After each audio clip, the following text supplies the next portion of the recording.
हमारी चर्चा हुई थी मोदी सरकार की उपलब्धियों और कमियों को लेकर। साथ ही साथ हमारी चर्चा का विषय लॉकडाउन भी रहा। जी हाँ, सभी के मन में सवाल है कि लॉकडाउन फेल हो गया है या नहीं। विपक्ष रोज उंगली उठाता है कि मोदी सरकार द्वारा लॉकडाउन किया हुआ हमारा फेल हो चुका है, लेकिन ऐसा नहीं है। अगर लॉकडाउन उस समय नहीं हुआ होता, ये और बात है कि हमें दूसरे देशों को देखकर सबक ले लेना चाहिए था।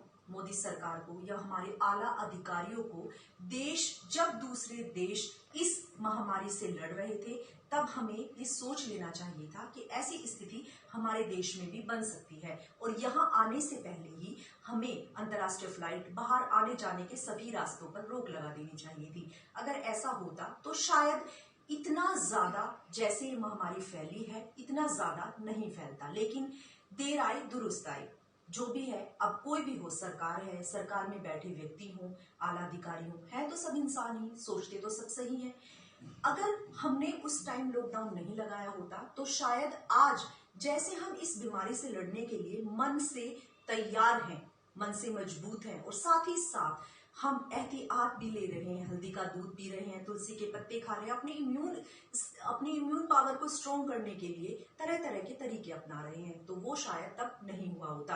हालात देश के इस तरह बिगड़ गए होते कि उस ऐसी महामारी को फैलते देखकर हमारी मन स्थिति भी कमजोर हो गई होती। लेकिन आज हम इस महामारी से लड़ने के लिए तैयार हैं, तो हम ये बिल्कुल भी नहीं कह सकते कि लॉकडाउन हमारा फेल हो गया।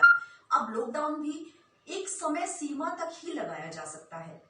लॉकडाउन को हम ज्यादा समय तक के लिए भी नहीं लगा सकते, क्योंकि आर्थिक स्थिति भी हमें देखनी है। आर्थिक स्थिति भी इतनी खराब देश की हो जाएगी, ना ही कोई काम हो पाएगा कि फिर या तो इस तरह से मरना है या उस तरह से। लेकिन अगर दूसरे देशों की तुलना में देखा जाए तो कई पॉइंट ऐसे हैं। हमारे यहाँ की भूमि को संतों की भूमि कहा गया है, ऋषियों की, मुनियों की भूमि कहा गया है, देव भूमि कहा गया है। अगर दूसरे देशों के मुकाबले हमारे यहाँ का डेथ रेट देखा जाए तो 0 के बराबर है।